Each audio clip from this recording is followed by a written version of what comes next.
Baik, selamat pagi Pak Michel. Selamat pagi, Pak Lian. Senang sekali pagi hari ini saya bisa bertemu dengan Pak Misael dalam keadaan sehat. Sehat-sehat ya Pak Michel? Betul sekali, Pak. Saya dalam keadaan yang sehat. Apa kabar hari ini? Ya, kabar baik, Pak. Ini cuaca lagi cerah, sehingga aktivitas juga bisa berjalan dengan lancar. Baik, luar biasa Pak Michel ya. Baik, untuk keadaan terkini di sekolah sedang apa-apa saja kesibukannya di sekolah? Ya, sebagaimana biasa, Pak. Ini masing-masing guru ini ya sibuk di kelas masing-masing. Ya. Ya, oke. Kalau saya sendiri ya karena kegiatan, makanya saya tidak masuk kelas gitu. Oke, luar biasa. Baik. Eh, Pak Michel, apa kesibukan kita atau aktivitas apa yang mau kita buat saat ini? Eh, ini, Pak. Saya ingin mengembangkan kemampuan saya dalam bidang coaching ini di bidang ini, Pak, pertanyaan yang berbobot. Ya, Oke, tentang pertanyaan. Jadi Pak Michel mau hendak melaksanakan coaching ya? betul, Pak. Ya, Oke. Nah, luar biasa tadi Pak Michel mengatakan bahwa saya mau mengembangkan salah satu rubrik penilaian itu bagian penilaian yang berbobot, pertanyaan yang berbobot. Baik. Dari pertanyaan yang berbobot itu Pak Michel kira-kira eh, sudah masuk pada standar atau range penilaian seberapa sih dari 1 sampai rentangan 4? ya kalau saya membuat grade saat ini, Pak, saya masuk dalam kategori 2. Ya, ya. Oke, kategori 2. Baik, di kategori 2 itu ada pertanyaan terbuka tanpa kata kunci ya. Jadi Betul, Pak. Ya. baik, di grade 2 ini apakah ada niat supaya ada peningkatan itu dari grade 2 ke grade 3 atau ke grade 4 dan selanjutnya? Ya, eh, pada saat ini saya ingin meningkatkan kompetensi ini dari grade 2 ke grade 3, Pak. Ya. Baik, berarti Pak Misael ada rencana untuk menaikkan kompetensi atau kemampuan bagaimana memilih pertanyaan yang berbobot kepada coach yang akan didampingi. Kemudian dalam prosesnya nanti, menurut Pak Misael, kira-kira apa yang saya perlu amati? Atau ya saya perlu amati dari proses nanti. Ya, ini terkait dengan pertanyaan berbobot ya, Pak. Maka Ya, eh, yang perlu Bapak amati itu tentang penggunaan pertanyaan yang terbuka ya, Pak. iya, ya. Ya, dan selain pertanyaan yang terbuka itu, di dalam pertanyaan itu juga mengandung kata kunci, Pak. Itu. Oke. Jadi kalau sudah masuk kata kunci itu berarti Pak Misael nanti sudah mendekati grade 3 dan bahkan sudah masuk di grade 3 karena kalau di grade 3 Pak Misael bisa melihat pertanyaan berbobot, bisa mendapatkan kata kunci.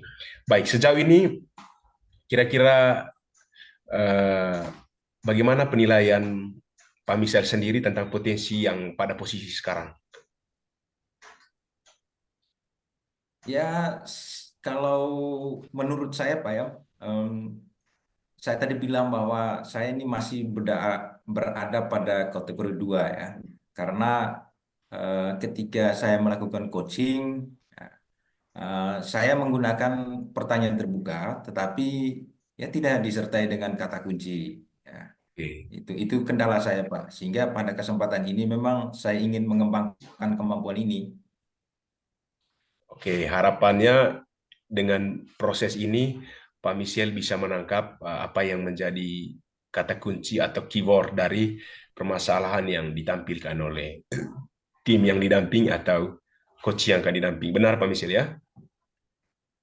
Betul sekali, Pak. Itu harapannya sehingga nanti setiap kali coach menyampaikan gagasannya, saya bisa menangkap kata kunci lalu saya membuat pertanyaan yang sesuai dengan kata kunci tersebut. Oke, terima kasih Pak Michel. Semoga proses coachingnya lancar ya. Saya akan mengamati prosesnya. Nanti setelah proses ini berlangsung, coba kita diskusi lagi, menggali lagi apa yang Pak Michel sudah kembangkan. Dan saya akan melihat uh, niat dari Pak Michel untuk mengembangkan kompetensi, dan coba saya akan memberi hal-hal yang mungkin Pak Michel sendiri tidak bisa mengamati. Oke, saya persilakan Pak Michel untuk melaksanakan coaching, uh, dan saya siap untuk mengamati prosesnya. Selamat melaksanakan tugas Pak ya. Saya akan memantau. Terima kasih dan selamat menjalankan tugas. Baik Pak, terima kasih.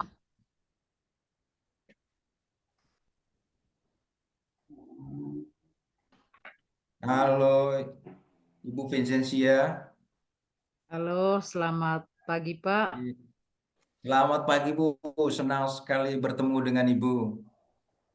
Oke Pak, sama Pak, saya juga bahagia bisa berbincang-bincang dengan Bapak. Oke, bagaimana kabarnya sekarang ini? Baik Pak, kabarnya sudah bahagia selalu. Oke ya, puji Tuhan. Ya. Baiklah Bu. Uh, Bu, apa yang Ibu sampaikan pada diskusi kita kali ini?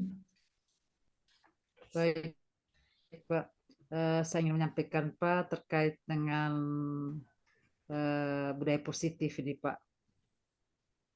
Bahwa anak-anak di sekolah saya ini banyak yang kurang sopan Pak. Ya, tidak menyapa guru. Ya, kemudian dalam kelas juga mereka tidak tertib dalam mendengarkan pelajaran yang saya sampaikan, Pak. Jadi di kelas itu banyak yang tidak tertib siswanya, Bu ya. Iya, Sehingga Pak. eh, topik kita tentang budaya positif Positif. ya. Iya, Ya, Pak. Bu. Jadi apa yang ingin didapatkan dari diskusi kita kali ini, Bu? Yang saya ingin capai pada pembicaraan ini, Pak, supaya anak-anak itu memahami tentang budaya positif. Ya. Ya, berarti setelah diskusi ini yang Ibu dapatkan adalah anak-anak memahami budaya positif ya, Bu. Positif. Iya, Pak. Ya. Baik, Bu. Tadi Ibu sampaikan bahwa diskusi kita ini tentang budaya positif.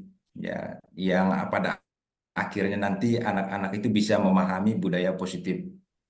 Eh, Coba Ibu ceritakan bagaimana situasinya saat ini terkait dengan budaya positif di kelas. Baik, begini Pak, di dalam kelas ketika saya menjelaskan materi, anak ini saling bermain, ya mengganggu teman lain, tidak konsentrasi ketika saya menjelaskan materi. Ketika saya bertanya, ya mereka tidak bisa menjawab karena pada saat pelajaran ya mereka hanya mengganggu teman lain saja sehingga situasinya terganggu ketika saya mengajarkan mata pelajaran IPS. Berarti anak pada saat pembelajaran itu mereka bermain, mengganggu teman, sehingga tidak konsentrasi Iya ya Bu ya. Pak. Sejauh yang Ibu amati, ya, apa yang mempengaruhi hal-hal tersebut ya? Seperti tadi itu yang Ibu jelaskan bahwa anak-anak itu bermain, mengganggu teman, kurang konsentrasi. Ya. Apa yang mempengaruhi itu, Bu? Yang mempengaruhi itu mungkin yang pertama mungkin faktor dari dalam keluarga, Pak. Ya, ya saya mendengar bahwa situasi dalam keluarganya bahwa anak ini kalau malam dia main gadget terus sehingga susah untuk tidur. Jauh malam baru bisa tidur karena banyak bermain HP. Sehingga ketika masuk di sekolah tidak konsentrasi sudah, Pak. Hmm. Berarti sejauh ini yang Ibu dapati informasinya tentang faktor dalam keluarga ya. Jadi Iya, anak-anak dibiarkan untuk bermain handphone gitu. Ya. handphone. Ya. Ada lagi yang lain? Ya, ya yang berikut Pak karena faktor lingkungan juga suka bermain dengan temannya. Ya, lebih banyak bermain daripada belajar. Sehingga ketika masuk di kelas sudah mereka hanya hadir begitu saja, tapi tidak sepenuhnya atau seutuhnya mendengarkan pelajaran, Pak. Ya, ya, ya. Berarti ada faktor keluarga, selain itu juga faktor lingkungan ya, Bu. Iya, Hmm. Pak. Bu Vincentia, memang menurut Ibu Vincentia, situasi apa yang diinginkan terkait dengan kondisi kelas, gitu, Bu? Baik, situasi yang saya inginkan itu Pak, bahwa situasinya nyaman, kondusif, sehingga ketika saya menjelaskan materi, ya kelasnya nyaman, tidak terganggu, sehingga apa yang saya ajarkan itu ya, anak-anak bisa paham, gitu. Berarti kelas yang diharapkan itu nyaman, Bu ya, nyaman. Selain nyaman juga ada kondusif ya. Iya. Eh, eh, Kalau menurut Ibu ya, apa yang bisa membuat kondisi kelas itu nyaman, gitu ya, kondusif, tertib? Bisa Ya, Ibu ceritakan? sebenarnya yang membuat nyaman itu memang kembali pada pribadi anak-anak itu untuk konsisten tertib ya. Tentu saya membuat itu kesepakatan kelas ya, supaya siswa-siswa ini mengikuti aturan atau nilai-nilai positif, nilai-nilai kebajikan positif sehingga mereka patuh. Oke, berarti tadi ya situasi yang diinginkan itu adalah kondisi kelas yang nyaman, Bu ya. Ya, Ya, lalu tadi ada yang menarik, Bu, bahwa ini kan Ibu punya gagasan ini, gagasan agar situasi ini nyaman dan kondusif, yaitu kesepakatan kelas ya, kesepakatan kelas. Jadi apa yang harus dipersiapkan, Bu, menurut Ibu untuk menciptakan atau melaksanakan kesepakatan kelas itu?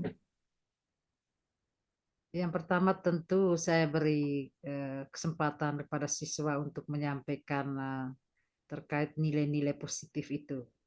Ya, diberikan kebebasan pada peserta ini untuk menyampaikan apa kira-kira nilai positif yang mereka sampaikan agar kesepakatan itu bisa tercapai dan dipatuhi bersama. Iya, eh, ya pertama apa tuh menyampaikan kepada siswa ya tentang budaya positif ya. Hmm. Selain itu barangkali ada lagi gagasan yang lain. Selain itu tentu saya berkomunikasi dengan pihak orang tua agar bisa memberikan peneguhan-peneguhan kepada siswa-siswinya ya, supaya mereka bisa menjelaskan ketika anak dalam kelas ya mendengarkan pelajaran yang diberikan, jadi tidak mengganggu teman. Ya, berarti menyampaikan kepada siswa, setelah itu komunikasi dengan orang tua ya. Nah, menurut Ibu kalau itu adalah gagasannya ya. Gagasan yang harus disiapkan. Ya. Bagaimana memastikan bahwa yang disampaikan itu nanti bisa berjalan dengan baik? Ya, Misalnya saya tadi kan ya Ibu tadi menjelaskan bahwa nanti akan ada memberikan pemahaman kepada siswa ya atau berkomunikasi dengan orang tua. Nah, untuk memastikan ini bisa berjalan, Bu, ya apa yang dilakukan? baik untuk memastikan bahwa apa yang saya harapkan itu tercapai terkait dengan budaya positif ini, tentu saya melihat perilaku anak. Ya, perilaku anak sudah menunjukkan pola disiplin positif ya, bagaimana santun, menghormati guru, kemudian menghargai teman-temannya, ya, tidak ribut dalam kelas ketika saya menjelaskan. Jadi hal-hal itu yang memastikan bahwa gagasan tentang budaya positif ini akan terlaksana ya Bu, bahwa nanti ada perilaku anak yang berubah gitu, Ya, seperti selain itu hormat kepada guru. Ya. Ada lagi? ya, selain itu juga pas saya menerapkan segitiga restitusi. Ya, saya melakukan restitusi kepada anak-anak yang nakal itu untuk mereka menemukan solusi dari apa yang dihadapinya, sehingga Luar mereka biasa itu. paham ya. Ya, ya. Ibu bisa ceritakan lebih jelas itu segitiga restitusi. Ya, segitiga restitusi saya panggil beberapa anak yang bermasalah itu, ya menanyakan apa akar permasalahannya, ya. Kemudian memvalidasi mereka, kemudian mereka bisa menemukan identitasnya kembali dan mereka mengetahui tujuannya ke depan itu apa. Jadi ketika mereka berbuat sesuatu yang baik, ya. Seperti itu, Pak. Oke, luar biasa ya Bu. Eh, dari yang Ibu jelaskan tadi ya, eh, apa kriteria yang ingin disampaikan bahwa eh, apa yang dilaksanakan itu bisa terwujud? Kriteria apa itu Bu? Yang pertama tentu setiap kelas itu melakukan kesepakatan kelas, Pak. Dan ini juga harus dibicarakan di rapat Dewan Guru, ya, seperti itu, supaya semua Oke. wali kelas juga peserta didik ini memahami tentang kesepakatan kelas itu sehingga menumbuhkan disiplin positif. Ya, ya. Berarti setiap kelas harus punya pemahaman yang sama, Bu ya, tentang budaya positif ini. Ya. Hmm. Ada lagi, Bu? Saya kira begitu, Pak. Oke, ya. Ah, baik, Bu. Tadi Ibu sudah sampaikan bahwa nanti untuk menerapkan apa ini budaya positif, maka setiap kelas itu harus membuat eh, keyakinan atau kesepakatan di kelas masing-masing.